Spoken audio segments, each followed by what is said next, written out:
नमस्कार दोस्तों, आप सभी का स्वागत है 30 मिनट शो में। दोस्तों, आज ये मेरा दूसरा लेक्चर है। पहला लेक्चर जो है वो कल हुई थी, जिसमें हमने फिजिक्स को काफ़ी हद तक कवर कर लिया था। तो आप चाहें तो वो वीडियो भी आप जा करके देख सकते हैं। जो भी मतलब इम्पोर्टेंट जो भी फैक्ट्स है वो आपको उस वीडियो में देखने को मिल जाएगा। तो आज हम करने वाले हैं बायोलॉजी को, और इसमें भी जो भी इम्पोर्टेंट फैक्ट्स है उसका हम क्विक रिविजन यहाँ पे करेंगे। ठीक है, ऐसा नहीं है कि यहाँ पे बहुत से ज़्यादा हम बायोलॉजी को पूरा डिटेल्स में जान रहे हैं, है ना। मुझे पता है कि आप सब जो है इतना दिन से बायोलॉजी तो पढ़ रहे होंगे ही। ठीक है, अगर आप कॉम्पिटिटिव एग्जाम की तैयारी कर रहे हैं तब यहाँ पे क्या है कि इसमें आपका एक क्विक रिवीजन होता है। ठीक है, चलिए स्टार्ट कर लेते हैं। तो सबसे पहले हम देखते हैं कि बायोलॉजी जो है वो उसकी शाखाएं कौन कौन सी है, उसके ब्रांचेस कौन कौन सी हैं। तो आप जानिए कि बायोलॉजी में हम लाइफ के बारे में जानते हैं, मतलब कि जीवन के बारे में नॉलेज लेते हैं। सबसे पहले जानिए वनस्पति विज्ञान, जिसको बॉटनी बोलते हैं, और थियोप्रेटस इसके क्या हैं, तो इसके जनक माने जाते हैं। पौधों का अध्ययन हम इसमें करते हैं। प्राणी विज्ञान मतलब जूलॉजी, इसमें हम जानवरों का अध्ययन करते हैं। मानव जीव विज्ञान में हम क्या करते हैं, तो मानव शरीर का अध्ययन करते हैं। और पर्यावरण विज्ञान में हम क्या करते हैं, जीव और पर्यावरण के बीच क्या संबंध है वो सारी चीजें हम जानकारी प्राप्त करते हैं। सारी चीजें हम अभी पढ़ने वाले हैं। ठीक है, सूक्ष्म जीव विज्ञान में हम क्या करते हैं, तो सूक्ष्म जीव जो है जैसे कि बैक्टीरिया वगैरह, वायरस, है ना, ये सारी चीजें। आनुवांशिकी में हम क्या करते हैं, वंशागति के नियम का अध्ययन करते हैं। और उसके बाद लास्ट में हम क्या करेंगे, जो भी महत्वपूर्ण खोज है उसको हम कंप्लीट करेंगे। ठीक है, चलिए आगे चलते हैं। तो सबसे पहले हम कोशिका के बारे में पढ़ते हैं। तो ये देखो, यहाँ पे कोशिका का चित्र लगा हुआ होगा। तो कोशिका शब्द का सर्वप्रथम जो प्रयोग है वो रॉबर्ट हुक ने किया था, और 1665 में इन्होंने खोज की थी किसकी, कोशिका की। कोशिका का सिद्धांत किसने दिया था, तो स्लाइडेन और स्वान ने। किसने दिया था, स्लाइडेन और स्वान ने। सबसे बड़ी कोशिका किसकी होती है, तो शुतुरमुर्ग के अंडे की। सबसे लंबी कोशिका तंत्रिका किसकी होती है, तो तंत्रिका, सॉरी, सबसे लंबी कोशिका किसकी होती है, यहाँ पे गड़बड़ है भाई, तंत्रिका तंत्र की कोशिका, यहां से है आपका आंसर। ठीक है, तंत्रिका तंत्र की कोशिका जो है वो सबसे लंबी होती है। अगर सबसे छोटी कोशिका की बात करें तो माइकोप्लाज्मा की होती है। कोशिका का द्वारपाल किसे कहा जाता है, तो कोशिका झिल्ली को कहा जाता है। हम अभी आपको समझाएंगे सारी चीजें। ठीक है, कोशिका का डायरेक्टर किसको कहते हैं, तो न्यूक्लियस यानी कि केंद्रक को कहा जाता है। उसके बाद केंद्रक की खोज किसने की थी, तो रॉबर्ट ब्राउन ने की थी। कोशिका का रसोई घर किसको कहा जाता है, हरित लावक को कहा जाता है। कोशिका का पावर हाउस किसको कहा जाता है, तो माइटोकॉन्ड्रिया को कहा जाता है। माइटोकॉन्ड्रिया की खोज किसने की थी, अल्टमैन ने की थी। किसने, अल्टमैन ने, लेकिन नाम दिया था सी बेंडा ने। अब यहाँ पे आप देखिए कि आपको एक जंतु कोशिका दिख रहा है जो कि गोल्जी काय होता है इसमें। कोशिका झिल्ली ये जो यहाँ पे होता है। ठीक है, तारकाय जिसकी खोज बोवेरी ने की थी, तारकाय यहाँ पे आपको दिखेगा। उसके बाद लाइसोसोम यहाँ पे दिख रहा होगा। ठीक है, ये लाइसोसोम है। और राइबोसोम जो है वो छोटे छोटे आपको यहाँ पे दिख रहे होंगे बहुत सारे। ठीक है, ये राइबोसोम्स हैं। फिर माइट्रोकॉन्ड्रिया यहाँ पे ये वाला दिख रहा है, माइट्रोकॉन्ड्रिया। उसके बाद यहाँ पे देखें तो अंतःस्रावी जालिका आपको यहाँ पे दिखेगा, ये जालिका है। कोशिका द्रव जो है इसमें भरा होता है ना, कि कौन सा, कोशिका द्रव। ठीक है, आधारभूत जो है जीवन के आधारभूत चीजें हैं वो। उसके बाद केंद्रक जो होता है वो बीच में होता है यहाँ पे। उसके बाद केंद्रीय झिल्ली होता है यहाँ पे, केंद्रीय झिल्ली। ठीक है जी। उसके बाद देखें तो गोल्जी काय, तो ये मैंने बता ही दिया, ये जो है ये गोल्जी काय है। तो चलिए आगे और चलेंगे, इसको देखिएगा। कोशिका की आत्मघाती थैली किसको कहते हैं, तो लाइसोसोम को कहते हैं। लाइसोसोम को क्या कहते हैं, आत्मघाती थैली। लाइसोसोम की खोज किसने की थी, तो डी दुबे ने की थी। जीव विज्ञान, जीव का आधारभूत इकाई किसको कहा जाता है, कोशिका को ही कहा जाता है। डीएनए, डीएनए का फुल फॉर्म क्या होता है, तो deoxy ribonucleic acid, deoxy ribonucleic acid. तो डीएनए की खोज की थी वाटसन और क्रिक ने। कोशिकांग, कोशिकांग देखें, सेल ऑर्गेनिज, इसके बारे में पढ़ें। उसके बाद नाभिक देखें तो न्यूक्लियस इसको हम बोलते हैं इंग्लिश में, और जिसमें हम डीएनए, आरएनए, है ना, आरएनए संग्राहक। उसके बाद माइटोकॉन्ड्रिया जो है उसको हम ऊर्जा का घर कहते हैं, पावर हाउस ऑफ, सॉरी हाँ, पावर हाउस कहते हैं उसको। एटीपी उत्पादन में ये काम करता है। क्लोरोप्लास्ट देखें तो प्रकाश संश्लेषण। उसके बाद राइबोसोम देखें तो प्रोटीन संश्लेषण काम है इसका। लाइसोसोम का क्या काम है, लाइसोसोम को हम आत्महत्या की थैली बोलते हैं। क्या कहते हैं, आत्महत्या की थैली। ठीक है, गोल्जी जो तंत्र है श्रवण और पैकिंग में मदद करता है। सबसे पहले मैं आपको बता दूं दोस्तों, ये जो है ये पूरी डिटेल क्लास नहीं है, एक क्विक रिवीजन है। तो हर चीज मैं यहाँ पे बहुत ज्यादा डिटेल में नहीं बताने वाला हूँ। ठीक है, अब देखिए मानव शरीर के बारे में थोड़ा सा हम जानते हैं। तो सबसे पहले आपको पता है कि यहाँ पे ब्रेन, उसके बाद जो है, अच्छा ये तो आपको पता है ही भाई, तो इसमें क्या बताना है ना। सबसे पहले देखिए, पहली बार पहले हम क्या पढ़ेंगे, तो पाचन तंत्र, उसके बाद श्वसन तंत्र के बारे में जानकारी लेंगे। इसी तरीके से हम बहुत सारी चीजों का जानकारी लेते चलेंगे। पाचन की शुरुआत कहाँ से होती है, तो मुख से शुरुआत होती है। कहाँ से, मुख से। और मुख में जो है वो लार पाया जाता है, जिसको सैलिवा भी बोला जाता है। टाइलिन नामक एंजाइम पाया जाता है। लार में कौन सा एंजाइम पाया जाता है, टाइलिन, इसी को एमाइलेज बोला जाता है। ठीक है। पाचन पूर्ण कहाँ पे होता है, तो छोटे आंत में पूर्ण हो जाता है। आगे हम समझाएंगे डायग्राम से आपको। पाचन रस जो है लार होता है, लार रस, गैस्ट्रिक रस, अग्नाशय रस जो कि आपको अग्नाशय से निकलती है, आंत रस, ये सारी चीजें क्या है, तो पाचक रस हैं, पाचक रस हैं। श्वसन तंत्र के बारे में बात करें तो श्वसन अंग कौन सा होता है, तो फेफड़ा। श्वसन की इकाई क्या है, तो एल्वियोलाई, एल्वियोलाई, ये आप ध्यान रखना। सामान्य श्वसन दर जो होता है वो 16 से 18 बार प्रति मिनट होता है, मतलब 1 मिनट में 16 से 18 बार हम श्वसन करते हैं। लाल रक्त कणिकाएं जो होती है, मतलब कि आरबीसी, आरबीसी, ये जो होता है ऑक्सीजन का परिवहन करने में सहायक होता है। जबकि डब्ल्यूबीसी जो होता है ना, वो रोग जो प्रतिरक्षा जो है वो हमें बचाता है, मतलब शरीर को रोगों से बचाता है। कौन, तो डब्ल्यूबीसी, डब्ल्यूबीसी। ठीक है। इसका जीवन काल जो है वो 3 से 5 दिन होता है, जबकि आरबीसी का जो जीवन काल है वो 100 से 120 दिन का होता है, ध्यान रखेंगे। हीमोग्लोबिन द्वारा जो है, वो हीमोग्लोबिन के कारण जो है वो रक्त का रंग क्या होता है, तो लाल होता है। आइए थोड़ा सा और जानते हैं परिसंचरण तंत्र, इसके बाद हम रक्त के बारे में आपको डिटेल बताने वाले हैं। परिसंचरण तंत्र देखें तो मानव हृदय में टोटल कितने होते हैं, 4 कक्षीय हृदय होता है मानव का। रक्त का रंग जो है वो लाल होता है हीमोग्लोबिन के कारण। रक्त समूह की खोज जो किसने की थी, तो कार्ल लैंड स्टीनर ने की थी। किसने, कार्ल लैंड स्टीनर ने। अब बताना कि विश्व रक्तदान दिवस कब मनाया जाता है, वैसे मैं आपको बताने वाला हूँ आज, ठीक है, जब रक्त को पढ़ेंगे। रक्त समूह कौन कौन से होते हैं, तो ए, बी, ए बी और ओ। ठीक है जी। आपको तो पता होगा ही कि सर्वग्राही और सर्वदाता कौन होते हैं, आगे वो भी हम आपको बताएंगे जब रक्त पढ़ेंगे। रक्तचाप देखिए, रक्तचाप 120/80 होता है। स्नायु तंत्र की बात करें तो तंत्रिका तंत्र का आधार कौन होता है, तो न्यूरॉन होते हैं। कौन, न्यूरॉन। मस्तिष्क के बाहर कौन कौन होते हैं, तो अग्र मस्तिष्क, मध्य मस्तिष्क और पश्चिम मस्तिष्क। अग्र मस्तिष्क का काम क्या होता है, सोचना, स्मृति, यादाश्त रखना। मध्य मस्तिष्क का क्या काम होता है, तो दृष्टि, है ना, दृष्टि से संबंधित है ये चीज। पश्च मस्तिष्क के बारे में बात करें तो चलना, संतुलन बनाना, ये सारी जो चीजें हैं वो पश्च मस्तिष्क का काम है। उसके बाद हम प्रजनन तंत्र की बात करें तो पुरुषों में जो है वो शुक्राणु के माध्यम से प्रजनन होता है, जिसको आप टेस्टिस बोलते हैं। महिलाओं में क्या होता है, अंडाणु के माध्यम से होता है, जिसको आप ओवरी बोलते हैं। गर्भावधि कितने दिन का होता है, तो 9 महीने का होता है। और अगर बच्चा की बात करें तो वो पोषण कहाँ से प्राप्त करता है, तो वो माँ से पोषण प्राप्त करता है।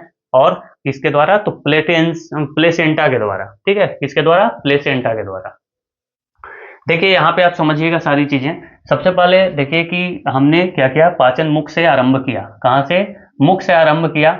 और मुख में जो पाया जाता है टाइलिन एंजाइम, है ना, जिसको आप एमाइलेज भी बोलते हैं, वो क्या होता है, भोजन में पूरा मिलाता है। मिलाने का काम कौन करता है, तो जीभ करता है ना, उसको अच्छे से मिलाता है। और मिलाने के बाद वो ये जो नली आपको दिख रही है, इसको हम बोलते हैं ग्रास नली। ये अमाशय तक भोजन को लेके जाता है, मतलब कि पेट तक लेके चला जाता है। सबसे पहले आप देखिए ये पित्ताशय में पहुंचता है तो वसा का इमल्सीकरण वहां पे होता है, और पीत का भंडारण भी पित्ताशय में होता है। कहाँ पे होता है, पित्ताशय में पीत का भंडारण होता है, वसा का इमल्सीकरण होता है। उसके बाद हम देखें अमाशय में क्या होता है। अमाशय में जब भोजन जाता है तो वहां से अमाशय क्या करती है, HCl यानी कि हाइड्रोक्लोरिक अम्ल जो है वो रिलीज करती है, और वो भोजन में क्या होता है, मिक्सिंग होता है। वहीं पे एक और एंजाइम पाया जाता है, ध्यान रखेंगे, पेप्सिन नामक एंजाइम पाया जाता है। और ये बार बार क्वेश्चन पूछा जाता है कि पेप्सिन का क्या कार्य है, तो ये प्रोटीन को पचाने में कार्य करता है ना, सहायक है ये। प्रोटीन को पचाने में कौन सा एंजाइम सहायक है, पेप्सिन। उसके बाद देखें तो अग्नाशय में अग्नाशयी रस भी निकलती है। बड़ी आंत में जल का अवशोषण होता है। बड़ी आंत में क्या होता है, जल का अवशोषण, ये आपको बड़ी आंत दिख रहा है।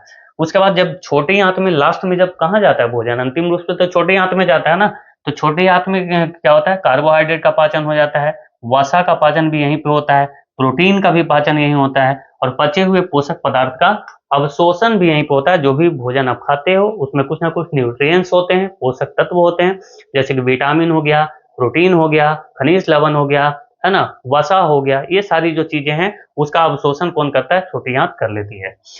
अगर देखें यकृत की अगर बात करें तो ये पीत का उत्पादन करता है। पीत का उत्पादन कहाँ पे होता है? यकृत का। लेकिन पीत का भंडारण कहाँ होता है? पित्ताशय में, ध्यान रखेंगे। और देखें तो यूरिया का संश्लेषण भी कहाँ पे होता है? यकृत में ही होता है। एल्कोहल का निराविशन भी यहीं पे होता है। अगर ये देखो लास्ट में आपको एक छोटा सा अंग दिख रहा होगा, इसको बोलते हैं अपेंडिक्स, जो कि एक अवशेषी अंग है, उसका कोई कार्य नहीं है। कभी कभी ये बढ़ जाता है तो आपको देखे होंगे कि बहुत सारे लोगों को ऑपरेशन की जरूरत पड़ जाती है। उसके बाद जो है वो गुद्दा के माध्यम से जो है भोजन का जो अवशेष है वो बाहर निकल जाता है। चलिए ठीक है, इतना आप समझ चुके होंगे। ये जरूर याद रखना, पेप्सिन जो है वो प्रोटीन पाचक एंजाइम है, और पेट में जो है HCl पाया जाता है, जो कि एक अम्लीय प्रवृत्ति का होता है ना, भोजन को पचाने में सहायक है। आ गया ये। रक्त की बात कर रहे हैं अब हम, ब्लड। किसकी? ब्लड की। तो रक्त समूह के खोजकर्ता कौन है? पीछे देखा हमने, कार्ल लैंडस्टीनर, जिनका जन्म जो है 14 जून 1886 को हुआ था। और आपको पता है कि विश्व रक्तदान दिवस जो है इसीलिए मनाया जाता है कब? 14 जून को। कब मनाया जाता है? 14 जून को। 1930 में उन्हें फिजियोलॉजी या फिर मेडिसिन के क्षेत्र में क्या दिया गया था? तो नोबेल पुरस्कार दिया गया था। सर्वदाता, सर्वदाता का मतलब जो हर किसी को अपना ब्लड डोनेट कर सकता है। यूनिवर्सल डोनर जो होता है वो माइनस होता है, वो निगेटिव। अगर हम देखें सर्वग्राही, जो कि हर किसी से एक्सेप्ट कर सकता है, यूनिवर्सल एक्सेप्टर, वो होता है AB पॉजिटिव। ठीक है। रक्त जो है वो एक संयोजी ऊतक है। रक्त का pH वैल्यू 7.4 होता है, इसलिए इसको हम क्या बोलेंगे? क्षारीय होता है। क्या होता है? क्षारीय, एसिडिक। अगर देखें रक्त के अध्ययन को हम बोलते हैं हिमेटोलॉजी। आप ऐसे भी आप याद रख सकते हैं कि हीमोग्लोबिन जो है वो रक्त में पाया जाता है, तो हीमोग्लोबिन से आप इसको रिलेट कर सकते हैं, हिमेटोलॉजी। रक्त दाब जो है स्फिग्नोमैनोमीटर से मापा जाता है। वयस्क मनुष्य में 5 से 6 लीटर रक्त होते हैं। कौन सा विटामिन जो है रक्त का थक्का जमने में मदद करता है? बार बार पूछा जाता है। तो अगर विटामिन पूछा जाए तो विटामिन के। लेकिन अगर पूछा जाए कि रक्त का थक्का जमाने वाला प्रोटीन कौन सा है, अगर विटामिन पूछा जाए तो तब तो विटामिन के होगा, लेकिन अगर प्रोटीन पूछा जाए तो फाइब्रिनोजेन होगा। ठीक है, ध्यान रखेंगे। अगर पूछा जाए कि किसकी उपस्थिति के कारण जो है शरीर के अंदर रक्त नहीं जम पाता है, तो वो है हिपैरिन नामक प्रोटीन। कौन? हिपैरिन जो एक प्रोटीन है वो हमारे शरीर के अंदर होता है, और इसी के कारण जो है वो रक्त शरीर के अंदर नहीं जम पाता। अगर शरीर के अंदर अगर जम जाएगा तो ब्रेन हेमरेज वगैरह सारी चीजें हो सकती हैं, वो नुकसानदेह हो सकता है, जानलेवा हो सकता है। तो रोकता कौन है? हिपैरिन। अगर यहाँ पे देखें पौधों में जीवन की क्रियाएं, तो प्रकाश संश्लेषण में क्या होता है कि CO2 कार्बन डाइऑक्साइड और जल H2O, CO2 और जल मिलते हैं तो ग्लूकोज का निर्माण होता है ना। ग्लूकोज और ऑक्सीजन जो है वो उसका निर्माण हो जाता है। पौधे जो है वो CO2 को लेते हैं, कार्बन डाइऑक्साइड, और ऑक्सीजन को रिलीज करते हैं। पौधे में खाद्य संग्रहण जो है स्टार्च के रूप में होता है, और पौधों में जल का परिवहन जाइलम के माध्यम से होता है। देखिए जो चीजें पूछी जाती है वही चीज मैं यहाँ पे करवा रहा हूँ। ऐसा नहीं कि पूरे हम पौधे के बारे में पढ़ने लग जाएं कि उसके लिए पौधे बनाने के लिए सूर्य का प्रकाश जरूरी होता है ना, मिट्टी जरूरत होता है, जल की आवश्यकता होती है। मतलब ये सारी चीजें जो है आप पढ़ चुके हैं। भोजन का परिवहन जो है वो फ्लोएम के माध्यम से होता है। ये दोनों चीजें आप ध्यान रखना, है ना। अगर जल है तो जल, जाइलम। जल अगर आप बोलते हो तो जल, इसमें भी जल वाला आता है ना, जाइलम। जैसे जल जैसे जाइलम। भोजन का तो फ्लोएम। ठीक है, आप यहाँ पे देख सकते हो। तो जड़ों के द्वारा जो है अवशोषण किया जाता है जल का। किसका? जड़ जो है वो जल का अवशोषण करते हैं, और ये तने के माध्यम से कहाँ चले जाते हैं? पौधे के हर भाग में चला जाता है। और पत्तियों के छिद्र से जो है वो जलवाष्प बनकर ये क्या करते हैं? ये निकल जाते हैं, क्योंकि यहाँ पे सूर्य भी तो है जो कि इसको गर्म करेगा, और जलवाष्प बन के ये निकलेगा। आगे चलिए, अनुवांशिकी यानी कि जेनेटिक्स की बात करें तो जनक इसके बोले जाते हैं ग्रेगर मेंडल को, जिन्होंने मटर के पौधे का प्रयोग किया था। किसका? मटर के पौधे का प्रयोग किया था। और वंशागति के जो नियम है वो प्रमुखता का नियम या फिर स्वतंत्र वर्गीकरण भी इसको बोल सकते हैं। डीएनए जो है वंशागति का वाहक बोला जाता है। किसको? डीएनए को, यानी कि डीऑक्सी न्यूक्लिक राइबो एसिड को। अगर बात करें क्रोमोसोम संख्या कितनी होती है, तो मानव में जो है वो 46 क्रोमोसोम होते हैं, लेकिन अगर जोड़ा पूछा जाए तो 23 जोड़े होंगे। ठीक है, आप देख सकते हैं यहाँ पे क्रोमोसोम। ये देखिए, ये आपको यहाँ पे आपको क्रोमोसोम दिख रहा होगा। यहाँ पे ये जो है वो न्यूक्लियस है, मतलब कि केंद्रक है, जो कि सेल के अंदर है। सेल के अंदर कौन है? कोशिका के अंदर क्या होता है? तो न्यूक्लियस होता है। और उसके बाद जो है इसी में जाता है क्या? तो ये क्रोमोसोम जाता है। और ये जो है आप जैसे देख रहे हो द्विकुंडलित मॉडल, है ना, वाटसन और क्रिक वाला। तो ये जो है ना, ये है डीएनए। ठीक है, चलिए आगे देखिए, सूक्ष्म जीव एवं रोग देखते हैं, जहां से क्वेश्चन बनते हैं काफी ज्यादा। तो बैक्टीरिया से कौन कौन से रोग होते हैं? तो टीबी होता है, हैजा होता है, टाइफाइड होता है, और भी बहुत सारे होते हैं जो कि काफी इंपॉर्टेंट है, वो मैं यहाँ पे लिख दिया हूँ। वायरस से कौन कौन से होते हैं? तो एड्स होते हैं, एचआईवी वायरस से। उसके बाद पोलियो होता है, खसरा होता है, कोविड-19 जो अभी आया हुआ था वो भी वायरस का ही प्रकोप था। फफूंद से होने वाले रोग कौन कौन से हैं? तो दाद और खुजली।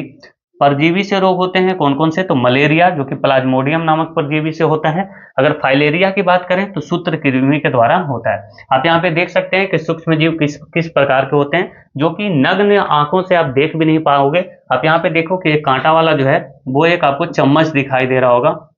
अब ये यहाँ पे देखिए कि चम्मच पे भी बहुत सारे सूक्ष्म जीव है जो कि हम नग्न आंखों से नहीं देख पाते हैं, है ना। यहाँ पे देखें तो पौधे, ये देखिए यहाँ पे आपको बहुत सारे फल दिख रहे होंगे, है ना। ये फलों में भी रोग हो जाते हैं, है ना। जो फसलें होती है उसमें भी रोग होता है। तो किस कारण, किस तत्व के कमी के कारण होता है वो देखते हैं। तो सबसे पहले अगर जस्ता की बात करें तो जस्ता की कमी से आम एवं बैगन में लिटिल लीफ नामक रोग हो जाता है। धान में जो है वो खैरा नामक रोग हो जाता है। मक्का में व्हाइट बर्ड नामक रोग हो जाता है, किसकी कमी से? जस्ता की कमी से। अगर तांबा की कमी से बात करें तो नींबू में डायबक नामक रोग हो जाता है और लिटिल लीफ नामक रोग हो जाता है। बोरॉन की कमी से क्या होता है? फूलगोभी में ब्राउनिंग रोग हो जाता है। चुकंदर में हटरॉट रोग हो जाता है। उसके बाद आंवले में निक्रोसिस रोग हो जाता है, किसके कमी के कारण? तो बोरॉन की कमी के कारण। मैग्नीज के कारण आप एक चीज याद रखना, मटर में मार्स रोग हो जाता है और शलजम में वाटर कोर रोग होता है। पोटेशियम की कमी से लीची में पत्तियों का जलना जो रोग हो जाता है, लीची के जो पत्ती हैं वो क्या हो जाते हैं? जलने लगते हैं।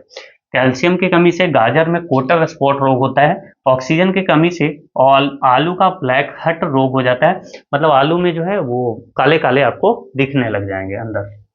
आगे आइए, अब हम कुछ पिगमेंट देख लेते हैं। जब हम फल के बारे में पढ़ रहे हैं तो सबका आपको कलर अलग अलग दिख रहा होगा। वो क्यों कलर अलग अलग है, किसकी उपस्थिति के कारण अलग अलग है, वो जानते हैं। तो गाजर का जो नारंगी रंग होता है वो कैरोटीन के कारण होता है। पपीता में पीला रंग जो होता है वो जेंथोफिल के कारण होता है। दूध का पीलापन कैरोटीन के कारण होता है। सेब का जो लाल रंग है वो एंथोसाइमिन के कारण होता है, ध्यान रखेंगे। आलू का हरा रंग होता है किसके कारण? सेलानिन के कारण। टमाटर में लाल रंग होता है किसी कारण? तो लाइकोपीन के कारण, ठीक है, पका हुआ टमाटर। आंवले में कसैलेपन होता है टैनिन के कारण। और मिर्च में तीखापन कैप्सेसिन के कारण होता है, ध्यान रखिएगा। खीरे में कड़वाहट जो है वो कुकुरबिटेसिन के कारण होता है। प्याज में लाल रंग किसके कारण? एंथोसाइनिन के कारण होता है। और मिर्च का जो तीखापन, अच्छा ये तो बता दिया, कैप्सेसिन, है ना। चलिए, तो ये आपने देख लिया कि हर फल जो होते हैं वो अलग अलग रंग के होते हैं। वो किस कारण वो रंग होता है, किस पिगमेंट की उपस्थिति के कारण, वो है यहाँ पे हमने जाना है। ये देखिए, तो विटामिन जो होते हैं, विटामिन ए जो कि दृष्टि दृष्टि से संबंधित है, इसकी कमी से जो है वो रतौंधी रोग हो जाता है। विटामिन बी1, इससे ऊर्जा प्राप्त होती है ना। और इसकी कमी से बेरी नामक रोग हो जाता है। विटामिन सी क्या करता है? तो रोग प्रतिरोध क्षमता बढ़ाता है, अगर कमी हो जाए तो स्कर्वी रोग हो जाता है। विटामिन डी जो है वो हड्डियों को मजबूत बनाने का कार्य करता है, अगर कमी हो जाएगा तो रिकेट्स हो जाते हैं। कौन से रोग? रिकेट्स रोग हो जाते हैं। विटामिन के जो है वो रक्त का थक्का नहीं जमता है इसके कारण, है ना। रक्त का थक्का, सॉरी, रक्त का थक्का जमाने में ये मदद करता है विटामिन के। हमने गलत बोल दिया। ये जो विटामिन के है, जब कहीं पे आपको कटता है तो ब्लड कैसे रुकेगा? जब वो ब्लड वहां पे जम जाएगा। तो जमाने में कौन सा आएगा? विटामिन के। देखिए यहाँ पे एक चीज छूट गया है, एक चीज आप याद रखना, एक सेकेंड। मैंने यहाँ पे केमिकल नेम नहीं आप लोगों को लिखे हैं, कभी कभी पूछ लिया जाता है, तो ये मैं ऐसे ही बता देता हूँ। रथ एक टॉफी, रथ एक टॉफी है, ऐसे याद रखना है। जो है ये साइलेंट है। र से रेटिनॉल, र से रेटिनॉल, ये है विटामिन ए का। था से थायमिन, ये है विटामिन बी का। उसके बाद ए से स्कॉर्बिक अम्ल, ये है विटामिन सी के लिए। क से कैल्सीफेरॉल, ये है विटामिन डी का साइंटिफिक नेम यानी कि वैज्ञानिक नेम। ट से टोकोफेरॉल, ये जो है विटामिन ई का रासायनिक नाम है। अगर इसको देखें, फ से फिलोक्विनोन जो है वो विटामिन के का रासायनिक नाम है। अगर यहां से देखें तो ई यहाँ पे नहीं लिखा है ना, तो ई की कमी के कारण जो है वो जनन शक्ति कम हो जाता है, रिप्रोडक्टिव जो पावर है वो कम हो जाता है। ठीक है जी। अगर और बात करें तो विटामिन B12 भी एक होता है जिसको हम साइनोकोबालामिन बोलते हैं, और इसमें कोबाल्ट पाया जाता है। क्या पाया जाता है? कोबाल्ट पाया जाता है। ठीक है, विटामिन B6 जो है वो पायरिडॉक्सिन होता है, यहाँ पे तो लिखा नहीं है, कोई बात नहीं। चलिए, पायरिडॉक्सिन। B7 को हम बायोटिन बोलते हैं। आप यहाँ पे देख सकते हैं कि शरीर में जो है आपको बहुत सारी जो विटामिन हैं उसकी जरूरत होती है, जैसे कि आपको B12 भी जरूरत है, B6 भी जरूरत है, B5 जरूरत है, B7 जरूरत है, आपको जो है B2 भी जरूरत है, विटामिन ई की जरूरत है, ए की जरूरत है। तो हर जो विटामिन है वो हमारे शरीर को जरूरत होता है। आपने सुना होगा, पहले पढ़ा भी होगा बैलेंस डाइट के बारे में। तो बैलेंस डाइट क्या होता है? हमें भोजन उस तरीके करने के चाहिए जिसमें प्रोटीन भी हो, विटामिन भी हो, खनिज लवण भी हो, वसा भी हो, कार्बोहाइड्रेट भी हो, मतलब सभी चीजों का मिलावट हमें जितना चाहिए उस अनुपात में, एक निश्चित अनुपात में होना चाहिए। वही तो है बैलेंस डाइट। अगर देखें जैव प्रौद्योगिकी को, मतलब कि बायोटेक्नोलॉजी, तो सबसे पहले देखें क्लोनिंग इसमें क्या है। तो आप देख सकते हैं कि जो साइंटिस्ट होते हैं वो अलग अलग पौधे के जो डीएनए वगैरह होते हैं उसको मिला मिला करके नए नए पौधे का विकास करते हैं। आप यहाँ पे देख सकते हैं कि ये क्लोनिंग हो रहा है ना। तो क्लोनिंग सबसे पहले हुआ था डॉली नामक भेड़ का 1996 में। डीएनए फिंगरप्रिंटिंग जो है उसकी खोज डॉक्टर लालजी सिंह ने की थी। अब बताना डीएनए फिंगरप्रिंटिंग जो संस्थान है वो कहाँ पे है। ठीक है, ये देखो, टिश्यू कल्चर जो है पौधे की कृत्रिम वृद्धि में सहायक होता है। अब यहाँ पे देखना, आईवीएफ। आईवीएफ का नाम आप बहुत बार सुनते होंगे, टीवी पे प्रचार भी आता है आईवीएफ का। इंदिरा आईवीएफ सुना है ना? हाँ, वही होता है शायद। इन विट्रो फर्टिलाइजेशन जो है इसका फुल फॉर्म होता है। और टेस्ट ट्यूब बेबी जो है इसमें क्या होता है, अब ध्यान ही रहे, टेस्ट ट्यूब बेबी जो है उसमें मतलब कि जिसकी मतलब संतान वगैरह नहीं होती ना, उसके लिए आईवीएफ जो है वो काफी फायदेमंद होता है। ये देखिए, पर्यावरण एवं पारिस्थितिकी देखें तो पर्यावरण जो है, प्रदूषण कौन कौन से होते हैं? तो वायु प्रदूषण होता है, जल प्रदूषण हो सकता है, ध्वनि प्रदूषण होता है। वैसे तो प्रदूषण के बहुत सारे प्रकार हैं, लेकिन वायु प्रदूषण, जल प्रदूषण और ध्वनि प्रदूषण मुख्य है। ठीक है, आपने देखा होगा कि हमें जो है सोने का अधिकार भी दिया गया है, आर्टिकल 21, यानी कि निजता का अधिकार, राइट टू प्राइवेसी भी उसमें दिया गया है। आर्टिकल 21 क्या बोलता है? प्राण एवं दैहिक स्वतंत्रता। तो उसमें जो है रात को सोने का अधिकार है। तो आपने देखा होगा कि डीजे वगैरह पर जो है वो शहरों में रोक होती है इसी कारण, ताकि लोग सो पाएं। और ज्यादा डीजे वगैरह बजाने से ध्वनि प्रदूषण भी होता है। जल प्रदूषण जो है वो जल में आपने देखा कि गंगा नदी को सफाई के लिए, है ना, नमामि गंगे मिशन चलाया गया, उसमें इतने खर्च किए गए। क्यों? ताकि जल जो है वो उसको प्रदूषित होने से बचाया जा सके। वायु प्रदूषण के लिए बहुत सारे कदम उठाए जा रहे हैं, है ना। तो और देखिए, ग्रीन हाउस गैसें कौन कौन सी है? तो CO2 यानी कि कार्बन डाइऑक्साइड, CH4, और उसके बाद N2O। अच्छा, N2O से जो है इसको हास्य गैस भी बोलते हैं, हंसाने वाली गैस, नाइट्रस ऑक्साइड। ठीक है, जब हम केमिस्ट्री पढ़ेंगे तो उसमें हम उसको कवर करेंगे। ओजोन छिद्र जो है वो CFC गैस के माध्यम से होता है। CFC ओजोन छिद्र जो है ना, उसके लिए सबसे ज्यादा जिम्मेदार कौन है? तो क्लोरोफ्लोरोकार्बन नामक जो गैस है वो, जो कि गाड़ी मोटरों से निकलते हैं। जैव विविधता जो हॉटस्पॉट है वो हिमालय है, इंडो बर्मा है और इंडो मलय है। यहाँ पे काफी ज्यादा जो है वो जैव विविधताएं पाई जाती हैं। अब यहाँ पे देखिए कि पृथ्वी है, पृथ्वी पे आपको जाकर के यहाँ पे हमारा प्यारा भारत मिल जाता है, इधर अमेरिका मिल जाता है ना। यहाँ पे आपको साउथ अफ्रीका वगैरह मिल जाते हैं, इस साइड ऑस्ट्रेलिया, मतलब कि पूरे जो है सातों कंटिनेंट यहाँ पे आपको देखने को मिलेगा। तो यहाँ पे देखिए कि ये जो है पौधे, यही तो है ना पर्यावरण। पर्यावरण को देखिए, पर्यावरण कितना शुद्ध लग रहा है यहाँ पे। तो इस तरह का हमें पर्यावरण बनाने की कोशिश करनी चाहिए। आगे आइए, हम अगर देखें तो पीएच वैल्यू से भी क्वेश्चन बनता है, तो इसको भी हम जल्दी से देखते हैं। समुद्री जल का पीएच वैल्यू होता है 8.4, जो कि क्या होता है? क्षारीय होगा। आप एक चीज याद रखो कि अगर 7 से ज्यादा है तो वो क्षारीय है। ठीक है, अगर 7 है तो वो उदासीन है। क्या है? न्यूट्रल है, उदासीन है। अगर 7 से कम है ना, 7 से क्या है? कम है, तो क्या होगा? वो अम्लीय होगा, एसिडिक होगा। रक्त का पीएच वैल्यू 7.4, लार का 6.5, मतलब यहां से आपको अम्लीय शुरू हो गया। दूध का 6.4, मूत्र का 6, शराब का 2.8, सिरका का 2.4 और नींबू 2.2। ठीक है, शराब, सिरका, नींबू आप याद रखना 2.2, 2.4, 2.8।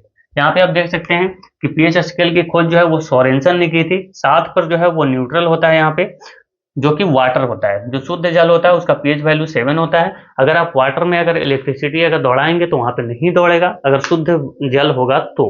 अगर दूषित होगा तो उसमें इलेक्ट्रिसिटी दौड़ने लगता है। देखें तो मिल्क हो गया, black coffee, tobacco juice, Apple juice, lemon juice, gastric ठीक है। बैटरी जो एसिड होता है ये सारे एसिड हैं, क्यों? क्योंकि ये 7 से कम है। 7 से अगर अधिक हो जाए, जैसे कि अंडा हो गया, बेकिंग सोडा हो गया, मिल्क ऑफ मैग्नीशिया हो गया, अमोनियम सॉल्यूशन हो गया, जो साबुन होते हैं, ब्लीचिंग होते हैं, ब्लीच देखे हैं ना जो पाउडर होता है, उसके बाद ड्रेन क्लीनर जो होता है, ये सब जो होते हैं वो एसिड, सॉरी, ये क्या होते हैं? बेसिक होते हैं, मतलब कि क्षारीय होते हैं। ठीक है, क्योंकि इसका पीएच वैल्यू 7 से अधिक होता है। पीएच का जो फुल फॉर्म है वो होता है पावर ऑफ हाइड्रोजन। यहाँ पे देखें तो कुछ खोज हम देख लेते हैं। जिब्रेलिन्स की खोज कुरासोवा ने किया था। विटामिन की खोज फंक ने की थी 1911 में। एंटीजन की खोज कार्ल लैंडस्टीनर, ये तो हम पीछे भी पढ़ चुके। क्लोरोफॉर्म हैरिसन एवं सिम्पसन। पोलियो वैक्सीन का खोज किया था जॉन ई साल्क ने। विषाणु की खोज की थी इवानोवस्की ने। अब देखो कितना जल्दी हम लोगों ने यहाँ पे बहुत सारी चीजें कंप्लीट कर ली है। बैक्टीरिया जो है इसकी खोज लीवेनहॉक ने की थी। मलेरिया पर जीवी एवं इसके चिकित्सा का खोज किया था रोनाल्ड रॉस ने। इंसुलिन की खोज बैटिंग ने की थी। चेचक का टीका जो है एडवर्ड जेनर ने इसका खोज किया। टीबी बैक्टीरिया की खोज रॉबर्ट कोच ने किया था। ये तो अच्छा, इसके बारे में हमने नहीं देखा, हमने कोचका के बारे में देखा था। पेनिसिलिन की खोज की थी अलेक्जेंडर फ्लेमिंग। और बीसीजी जो है Yuri Calmette, BCG Yuri Calmette. अगर यहाँ पे देखें तो जीव द्रव का नामकरण किसने किया था? तो पुरकिंजी ने 1839 में। ध्यान रखेंगे, जीव द्रव के बारे में हमने वहां पे देखा था जब कोशिका पढ़ रहे थे। तो जीव सिद्धांत जो है वो डीएच मॉर्गन ने दिया था। कोशिका सिद्धांत दिया था स्लाइडेन एवं स्वान ने, ये तो देखा था हमने। द्विनाम पद्धति के जनक किसको कहा जाता है? Carolus Linnaeus. कौन? Carolus Linnaeus. इनकी एक पुस्तक है नेचुरल हिस्टोरिका करके कुछ, ठीक है, उसमें इन्होंने द्विनाम पद्धति को क्या दिया था? पहली बार उसमें दिया था, है ना। हिस्टोरिका करके, नेचुरल हिस्टोरिका, हमको पूरा याद नहीं आ रहा लेकिन है इसी तरीके से। अब बताना है कमेंट में कि उसका पूरा नाम क्या है, ठीक है, कमेंट कीजिएगा। अनुवांशिकता का सिद्धांत दिया था मेंडल ने, ये भी हमने पढ़ लिया मटर के पौधों पर। उपार्जित लक्षणों की वंशानुगत नियम किसने दिया था? तो लैमार्क ने दिया था। प्राकृतिक वर्ण का सिद्धांत किसने दिया, जिसको आप नेचुरल सिलेक्शन बोलते हैं? ये दिया था डार्विन ने। किसने? चार्ल्स डार्विन ने। तो यहाँ पे बहुत सारे हमने, जो भी आपको नहीं लग रहा होगा कि मैंने नहीं पढ़ा है, वो आपको यहाँ पे बहुत सारी चीजें मिल गई होंगी। तो हमारा जो है वो आधे घंटे का जो शो है वो समाप्त होता है, क्योंकि आधा घंटा हो भी चुका है। 30 मिनट शो, आप जरूर इसको आप पूरा जरूर देखा कीजिए। इसमें उतने ज्यादा कंटेंट मिलते हैं कि आप एक दिन इसमें आप आसानी से लगा सकते हैं। आप इसका अच्छे से आप खुद से आप नोट्स बनाइए, ठीक है, उस पर आप रिसर्च कीजिए। अगर जहाँ पे समझ में नहीं आता है आप वहाँ पे गूगल करके सारी चीजें देखिए, ठीक है। अगर इसको क्या करना है कि वीडियो को आपको शेयर भी करना है, एक सूचना देनी है आप लोगों को, मैं चाहता हूँ कि उसको दे दूं। देखिए, एसएससी जो है वो एसएससी सीजीएल है ना, कंबाइंड ग्रेजुएट लेवल का जो एग्जाम है वो 12 तारीख से 26 तारीख तक चल रही है, 12 से 26 तक। तो मैंने ये सीरीज इसलिए स्टार्ट किया था क्योंकि मुझे लगा था कि ये सीजीएल का एग्जाम जो है अभी नहीं होगा, ठीक है। तो इसके पहले मैंने एनटीपीसी के लिए आप लोगों को काफी सारे मैराथन जो है वो क्लासेस प्रोवाइड करवाई थी, जिसमें history, polity, economics, static, current affair, सारी चीजें मैंने वहां पे करवाए हैं। अब क्या कर रहा हूं मैं कि, और ये तो क्लास बीच में स्टार्ट हो गया, मुझे लगा कि सीजीएल का एग्जाम नहीं होगा, तो उसमें मैंने साइंस नहीं करवाए थे एनटीपीसी वाले में, ठीक है। तो इसलिए मैंने साइंस से यहाँ पे स्टार्टिंग किया है, ठीक है। और ये साइंस क्लास में इसको कंप्लीट करवाने के बाद क्या करूंगा कि इस क्लास को कुछ दिन के लिए पोस्टपोन करूंगा, और जब तक सीजीएल का एग्जाम हो रहा है, ठीक है, सीजीएल का एग्जाम तक सीजीएल को कवर किया जाएगा, और उसके बाद फिर से इसको फिर शुरुआत कर दिया जाएगा। लेकिन हाँ, अभी इसको जब तक ये साइंस पूरा खत्म नहीं हो जाता, क्योंकि केमिस्ट्री जो है वो करीब 2 क्लास अभी इसमें और आएंगी अभी साइंस के लिए, ठीक है, 2-3 क्लास चलेंगी अभी इसकी, तो ये अभी चलेगा। उसके बाद सीजीएल का जो है वो एक बहुत बड़ा मैराथन क्लास मैं आप लोगों को प्रोवाइड करवा दूंगा, जो कि आप 5 से 6 दिन लगेगा आपको उसको कंप्लीट करने में। उसमें current affairs, static, polity, history, हर सब्जेक्ट को कंप्लीट करवाया जाएगा, ठीक है, जो कि आपके रिवीजन के लिए सबसे बेस्ट वीडियो होगा, ठीक है। तो चलिए फिर हम मिलेंगे फिर कल, तब तक के लिए जय हिंद दोस्तों, थैंक यू सो मच।